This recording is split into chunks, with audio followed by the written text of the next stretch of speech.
The unicorn is a legendary animal that has been described since antiquity as a beast with a large, pointed, spiraling horn projecting from its forehead. The unicorn was depicted in ancient seals of the Indus Valley Civilization and was mentioned by the ancient Greeks in accounts of natural history by various writers, including Ctesias, Strabo, Pliny the Younger, and Aelian. The Bible also describes an animal, the rheum, which some translations have erroneously rendered with the word unicorn.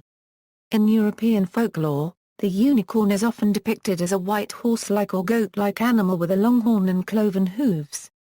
In the Middle Ages and Renaissance, it was commonly described as an extremely wild woodland creature, a symbol of purity and grace, which could only be captured by a virgin. In the encyclopedias, its horn was said to have the power to render poisoned water potable and to heal sickness. In medieval and Renaissance times, the horn of the narwhal was sometimes sold as unicorn horn. History, unicorns and antiquity.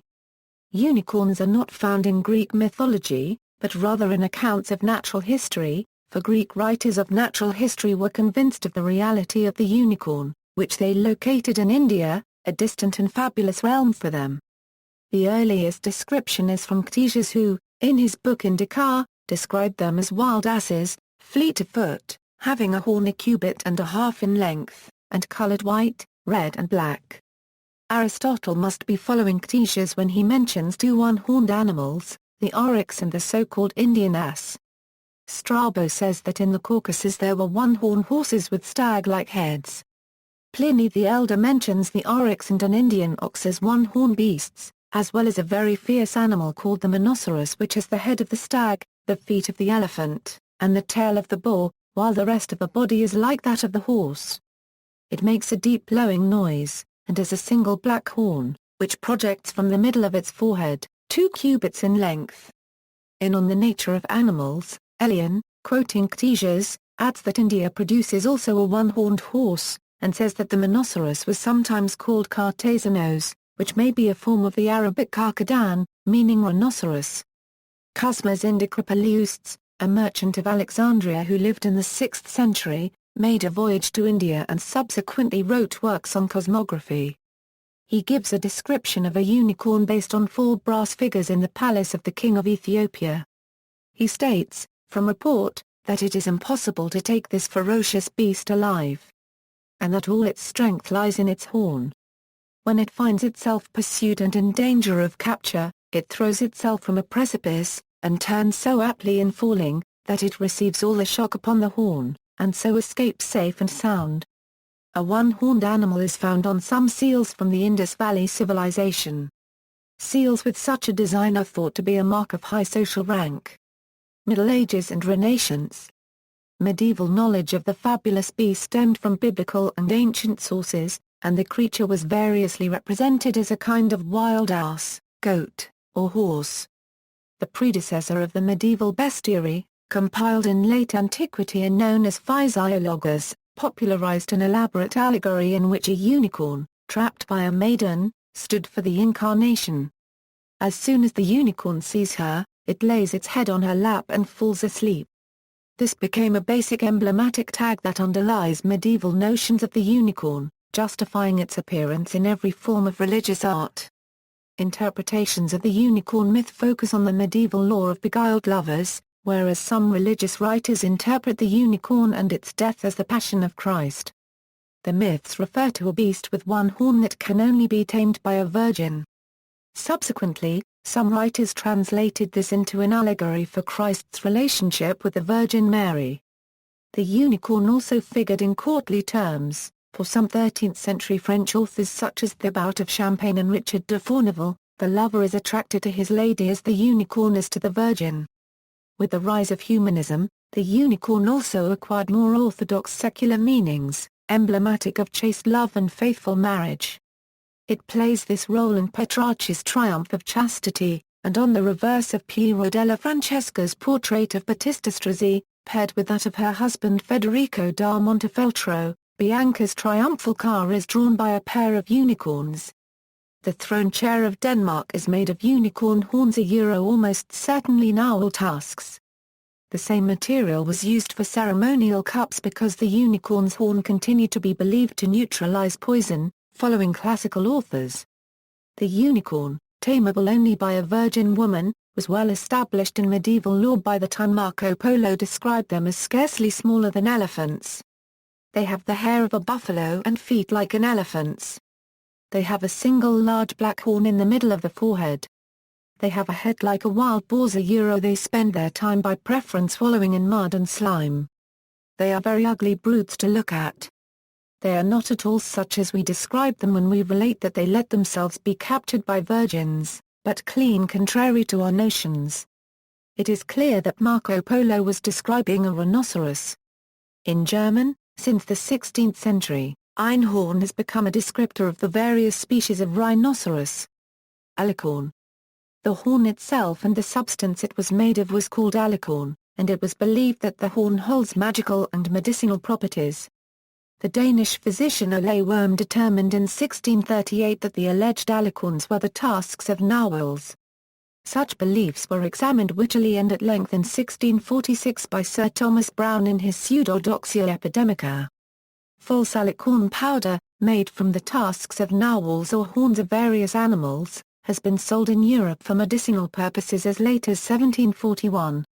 The alicorn was thought to cure many diseases and have the ability to detect poisons, and many physicians would make cures, and sell them.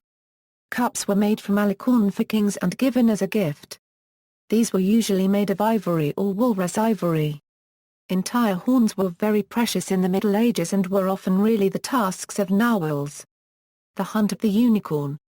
One traditional method of hunting unicorns involved entrapment by a virgin. In one of his notebooks Leonardo da Vinci wrote, "The unicorn, through its intemperance and not knowing how to control itself, for the love it bears to fair maidens forgets its ferocity and wildness. And laying aside all fear it will go up to a seated damsel and go to sleep in her lap, and thus the hunters take it." The famous late Gothic series of 7 tapestry hangings The Hunt of the Unicorn are a high point in European tapestry manufacture, combining both secular and religious themes. The tapestries now hang in the Cloisters division of the Metropolitan Museum of Art in New York City. In the series, richly dressed noblemen, accompanied by huntsmen in hounds, pursue a unicorn against mille-fleur backgrounds or settings of buildings and gardens.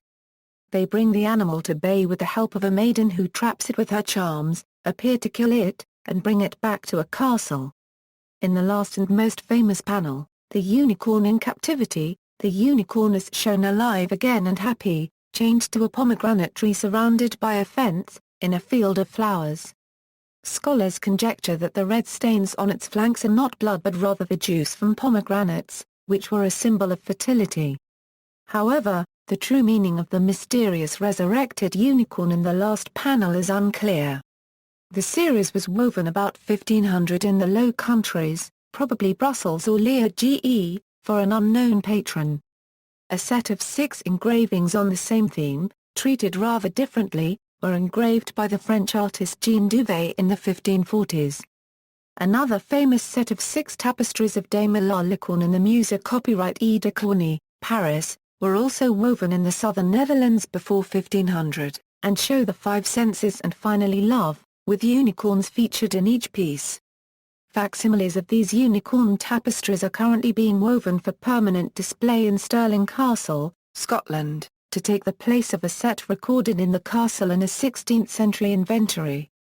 A rather rare, late 15th century, variant depiction of the Hortus Conclusus in religious art combined the Annunciation to Mary with the themes of the hunt of the unicorn and Virgin and Unicorn, so popular in secular art. The unicorn already functioned as a symbol of the Incarnation, and whether this meaning is intended in many prima facie secular depictions can be a difficult matter of scholarly interpretation. There is no such ambiguity in the scenes where the Archangel Gabriel is shown blowing a horn, as hounds chase the unicorn into the Virgin's arms, and a little Christ child descends on rays of light from God the Father. The Council of Trent finally banned the somewhat over-elaborated, if charming, depiction, partly on the grounds of realism, as no one now believed the unicorn to be a real animal. Shakespeare's scholars describe unicorns being captured by a hunter standing in front of a tree, the unicorn goaded into charging. The hunter would step aside the last moment and the unicorn would embed its horn deeply into the tree. See Annotations of Timon of Athens, Act 4, Scene 3, c. Line 341, Wert thou the unicorn, pride and wrath would confound thee and make thine own self the conquest of thy fury. Heraldry. In heraldry, a unicorn is often depicted as a horse with a goat's cloven hooves and beard, a lion's tail, and a slender, spiral horn on its forehead. Whether because it was an emblem of the incarnation or of the fearsome animal passions of raw nature, the unicorn was not widely used in early heraldry, but became popular from the 15th century. Though sometimes shown collared and chained, which may be taken as an indication that it has been tamed or tempered, it is more usually shown collared with a broken chain attached, showing that it has broken free from its bondage. Scotland. In heraldry the unicorn is probably best known from the royal coats of arms of Scotland, and latterly in its representation in the royal arms of the United Kingdom. Two unicorns support the Scottish arms. A lion and a unicorn support the coat of arms of the United Kingdom, representing the 1707 union of England and Scotland. As such, the unicorn appears regularly on the Mercat crosses of royal burghs of Scotland. In the royal coat of arms of the United Kingdom, in the version for use out with Scotland, the sinister supporter is a unicorn. The arms are a quartering of the arms of England, Scotland, and Ireland. The unicorn is taken from the Scottish arms. In Scotland, the positions are reversed and the unicorn bears a crown, as does the lion. Golden coins known as the unicorn and half-unicorn, both with a unicorn on the obverse, were used in Scotland in the 15th and 16th century. In the same realm, carved unicorns were often used as finials on the pillars of Mercat crosses, and denoted that the settlement was a royal burgh. The arms of the Worshipful Society of Apothecaries in London has two golden unicorn supporters with horses' tails. Gallery, unicorns as heraldic charges. Unicorns as supporters. Municipal coats of arms. Logos or badges. Possible origins, hunts for an actual animal as the basis of the unicorn myth, accepting the conception of writers in antiquity that it really existed somewhere at the edge of the known earth, have added a further layer of mythologizing about the unicorn. These have taken various forms, interpreted in a scientific, rather than a wonder-filled manner, to accord with modern perceptions of reality. Fabricated evidence. Among numerous finds of prehistoric bones found at Unicorn Cave in Germany's Harz Mountains, some were selected and reconstructed by the mayor of Magdeburg, Otto von Guericke, as a unicorn in 1663. Guericke's so-called unicorn had only 2 legs, and was constructed from fossil bones of a woolly rhinoceros and a mammoth, with the horn of a narwhal. The skeleton was examined by Gottfried Leibniz, who had previously doubted the existence of the unicorn, but was convinced by it.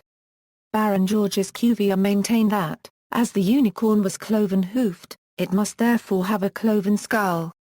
As if to disprove this, Dr. W. Franklin Dove, a University of Maine professor, artificially fused the horn buds of a calf together, creating the external appearance of a one-horned bull. Unicorn seals of the Indus Valley Civilization. The first objects unearthed from Harappa and Mohenjo-Daro, major sites of the Indus Valley Civilization, were small stone seals inscribed with elegant depictions of animals, including a unicorn-like figure, and marked with Indus script writing which still baffles scholars. These seals are dated back to 2500 BC. The unicorn figures on the seals have been interpreted as representations of aurochs, a type of large wild cattle that formerly inhabited Europe, Asia and North Africa, or derivatives of aurochs. It is suggested that as the animal is always shown in profile, only one of the 2 horns is seen. Elasmotherium or rhinoceros. One suggestion is that the unicorn is based on the extinct animal Elasmotherium, a huge Eurasian rhinoceros native to the steppes, south of the range of the woolly rhinoceros of Ice Age Europe. Elasmotherium looked little like a horse, but it had a large single horn in its forehead. It became extinct about the same time as the rest of the glacial age megafauna. However, according to the Nordisk Familjebok and science writer Willy Ley, the animal may have survived long enough to be remembered in the legends of the native European peoples as a huge black bull with a single horn in the forehead. In support of this claim, it has been noted that the 13th-century traveller Marco Polo claimed to have seen a unicorn in Java, but his description makes it clear to the modern reader that he actually saw a Javan rhinoceros. Single-horn goat. The connection that is sometimes made with a single-horn goat derives from the vision of Daniel.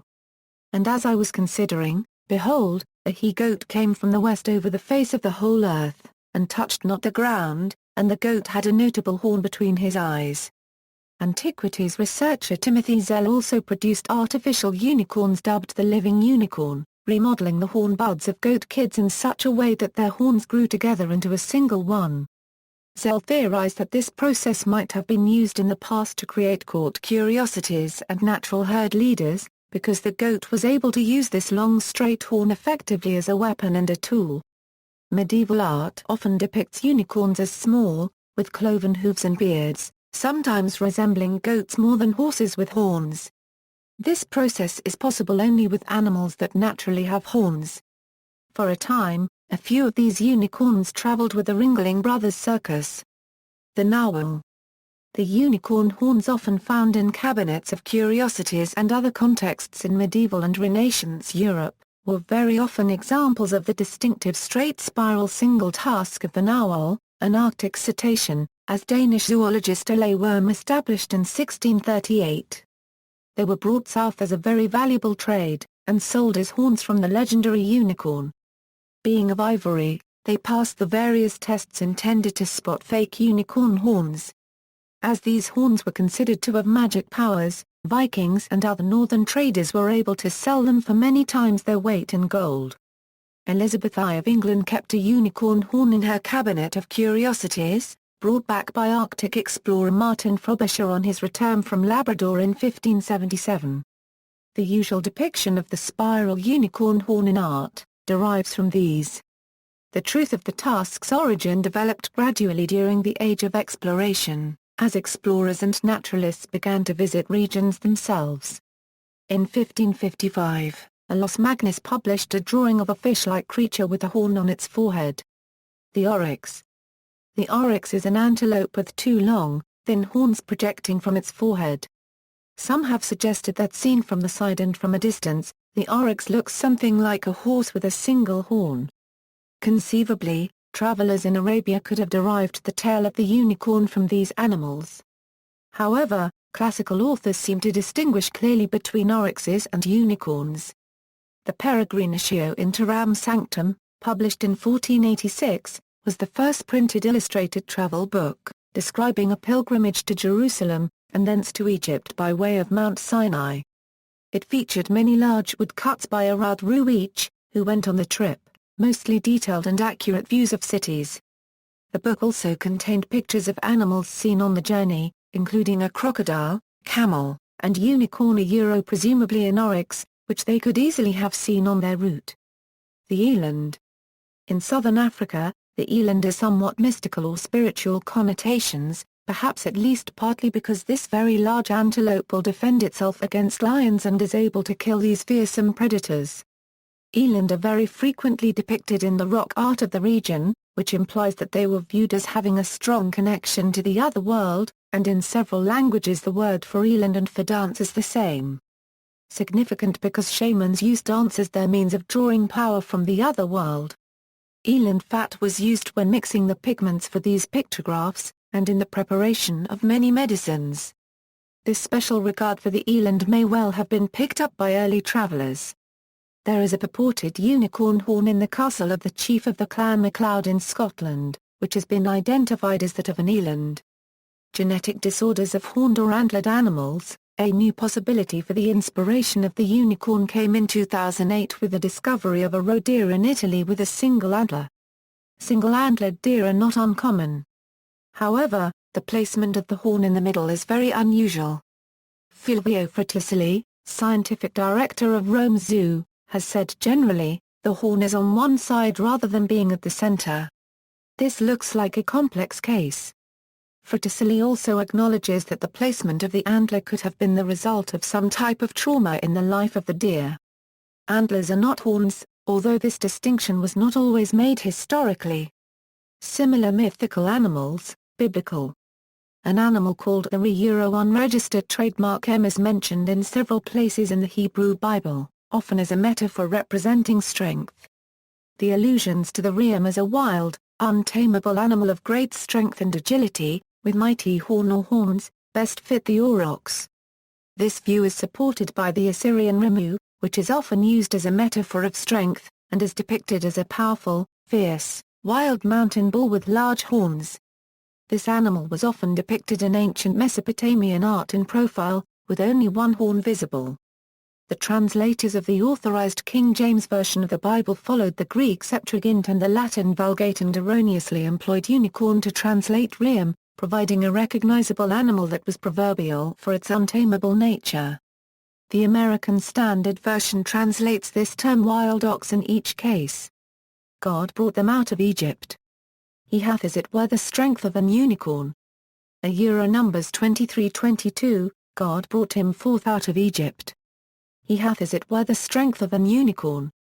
Numbers 24:8, his glory is like the firstling of his bullock, and his horns are like the horns of unicorns, with them he shall push the people together to the ends of the earth.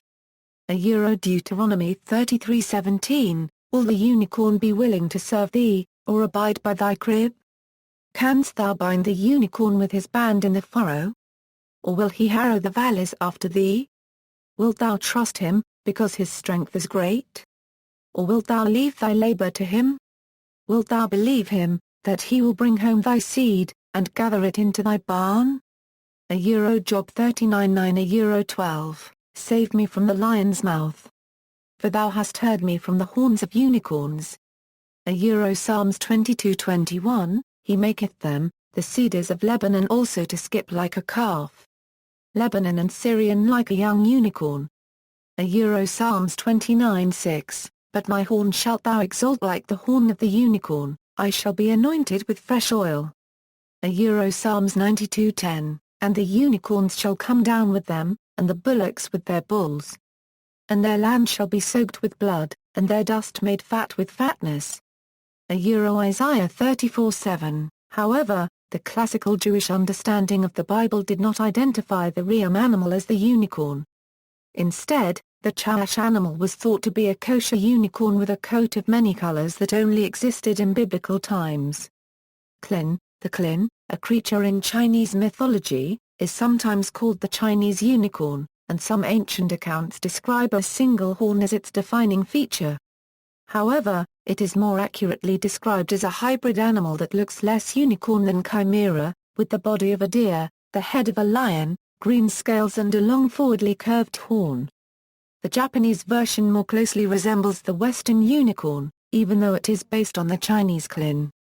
The Quaili of Vietnamese myth, similarly sometimes mistranslated unicorn, is a symbol of wealth and prosperity that made its first appearance during the Duong dynasty, about 600 CE, to Emperor Duong Kaotu, after a military victory which resulted in his conquest of Ta Sent Y Nguyen.